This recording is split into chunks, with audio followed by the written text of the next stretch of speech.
తెలంగాణ జాగృతి అధ్యక్షురాలు కవితకి house avenue court మద్యం కేసులో క్లీన్ చిట్ ఇచ్చిన నేపథ్యంలో కూడా జాగృతి కార్యకర్తలు కావచ్చు, నాయకులందరూ కూడా సంతోషాన్ని వ్యక్తం చేయడం జరుగుతుంది. గతంలో కూడా కడిగిన ముత్యంలో బయటకు వస్తారని చెప్పేసి తమ నాయకురాలు గురించి ఏ విధంగా అయితే చెప్పడం జరిగిందో, ఇప్పుడు అదే విధంగా ఇక్కడ నిరాధారమైన ఆరోపణలతోటి మద్యం కేసులో ఇరికిచ్చారని చెప్తున్న నేపథ్యంలో ఈ రోజు క్లీన్ చిట్ తో రావడంతో వాళ్ళందరూ కూడా సంతోషాన్ని వ్యక్తం చేయడం జరుగుతుంది. ప్రస్తుతం మనతో పాటు మాట్లాడడానికి జాగృతి రంగారెడ్డి జిల్లా అధ్యక్షులు కప్పటి పాండురంగారెడ్డి గారు.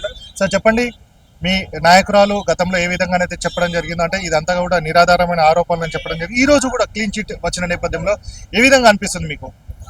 ముఖ్యంగా అంటే మేము మొదటి నుంచి కూడా ఇది అభియోగాలు మోపబడ్డాయి, ఇది కేవలం కుట్రపూరితంగా చేసిందని చెప్పి మొదటి నుంచి కూడా చెప్తూ ఉన్న సందర్భంలో ప్రతి ఒక్కరు కూడా ఈరోజు అప్పటి ముఖ్యమంత్రి గారు కావచ్చు, ఈరోజు మా కవితకు కూడా కడిగిన ముత్యంలాగా వస్తుందని చెప్పి ఆ రోజు ఏదైతే స్పష్టంగా చెప్పారో, కూడా ఏదైతే కుట్రలు చేయబడ్డాయో ఈరోజు వాటన్నిటిని కూడా ఛేదించి సిబిఐ ఏదైతే ప్రత్యేక కోర్టు ఈరోజు వారి మీద మోపబడ్డాయి అన్నిటి కూడా ఇలా కొట్టివేయడం జరిగింది. వారితో పాటు 23 మంది మీద నిరాధారణమైన ఏదైతే ఆరోపణలు చేయబడ్డాయో వాటన్నిటి కూడా కొట్టివేయడం జరిగింది. ఈరోజు ఇది జాగృతి కుటుంబ సభ్యులకు ఒక సుదినం. నిజంగా తెలంగాణ మీద మొత్తంగా ఆమెనే కాదు, తెలంగాణ ఆడపడుచుల మీద అందరి మీద అభియోగం మోపినట్టుగా మనందరూ కూడా తెలంగాణ ఆడపడుచులందరూ కూడా ఫీల్ అయ్యారు. ఆ రోజు చాలామంది ఈరోజు ఒక ఆడబిడ్డ మీద ఇంత కుట్ర చేయాల్సిన అవసరం రాజకీయంగా లేదని చెప్పి ఏదైతే ఆవేదన చెందిరో వారందరూ కూడా ఈరోజు సంతోషంగా ఉన్నారు. రేపు రాజకీయ పార్టీగా ఏర్పడబోతున్న జాగృతికి ఈరోజు తెలంగాణ ప్రజలకు ఒక కుట్రలు మోపే ఈరోజు కేంద్ర ప్రభుత్వం ఏదైతే వాళ్ళు చెప్పు చేతుల్లో పెట్టుకోవాలని చేసే ఏదైతే కుట్రలున్నాయో వాటన్నిటినీ ఛేదిస్తూ ఇవాళ న్యాయం జరిగింది అనేది స్పష్టంగా తెలంగాణ ప్రజలకు, భారతదేశ ప్రజలకు, ఇవాళ ప్రపంచవ్యాప్తంగా ఉన్న తెలంగాణ ప్రజలందరూ కూడా తెలిసిపోయింది. అలాగే ఇంతకుముందు అంటే బీజేపీ నాయకులు కావచ్చు, వాళ్ళు విమర్శించడానికి ఇది ఒక సాకుగా ఉండేది, లిక్కర్ స్కామ్ అని కవిత గారి పట్ల.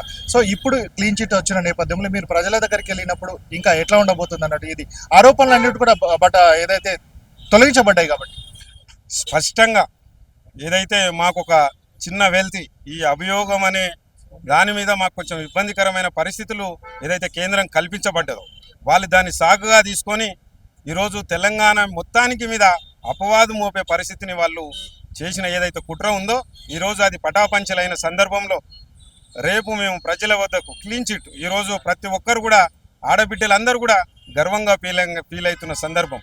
ఎందుకంటే ఇవాళ ఎవరు పడిరానోళ్ళు కూడా ఈరోజు కవితక్క మీద కావాలని చెప్పి నిరంజన్ రెడ్డి లాంటి వాళ్ళు కావాలని చెప్పి లిక్కర్ రాని అంటూ ఏదైతే చేసిన వ్యాఖ్యలున్నాయో ఈరోజు వాళ్ళందరికీ చెంపపెట్టు మాదిరిగా ఈరోజు సిబిఐ కోర్టు ఏదైతే తీర్పిచ్చిందో ఇది నిజంగా తెలంగాణ ఆడబిడ్డలందరికీ గర్వకారణం అని చెప్పడం జరిగింది. కేసుకి సంబంధించి కుటుంబం కావచ్చు, అలాగే పార్టీ కూడా అండగా ఉండాల్సిన సందర్భంలో ఇట్లా బహిష్కరించడం కావచ్చు, దీనికి సంబంధించి చేయడం పట్ల కూడా అంటే ఒక పక్క జైలుకు కావచ్చు, అలాగే పార్టీ బహిష్కరించడం పట్ల కూడా ఇబ్బందికరమైన పరిస్థితులు ఉన్నాయి. ఇప్పుడు ఏ విధంగా రెట్టించిన ఉత్సాహంతో ఏ విధంగా ముందుకెళ్ళబోతుంది?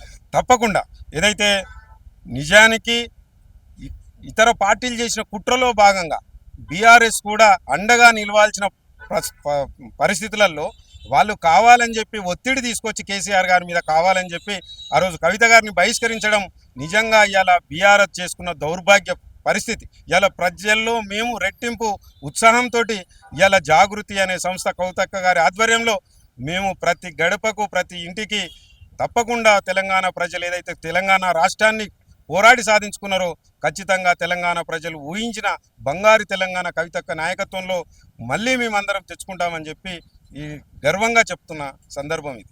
సో మొత్తంగా తమ అధినాయకురాలకి ఏ విధంగా అయితే క్లీన్ చిట్ ఇవ్వడం జరిగిందో తమంతా సంతోషంగా ఉన్నామని, అలాగే 10 రోజుల నుండి పార్టీ ఆవిష్కరిస్తున్న నేపథ్యంలో కూడా తాము మరింత రెట్టించిన ఉత్సాహంతో ప్రజల్లోకి వెళ్ళి ఏం జరిగింది అనేది కూడా చెప్పే అవకాశం ఉంటుందని, అలాగే ఆ పార్టీ అండగా నిలవాల్సిన సందర్భంలో కూడా వారే కామెంట్లు చేయడం పట్ల కూడా చాలా అసహనాన్ని వ్యక్తం చేయడం జరుగుతుంది. సో మొత్తంగా రానున్న రోజుల్లో అధికారమే దిశగా కూడా జాగృతి ముందుకెళ్తుందని కూడా చెప్తున్న నేపథ్యం. వీడియో ప్రభాకర్ గణేష్ సమయం హైదరాబాద్ నుంచి.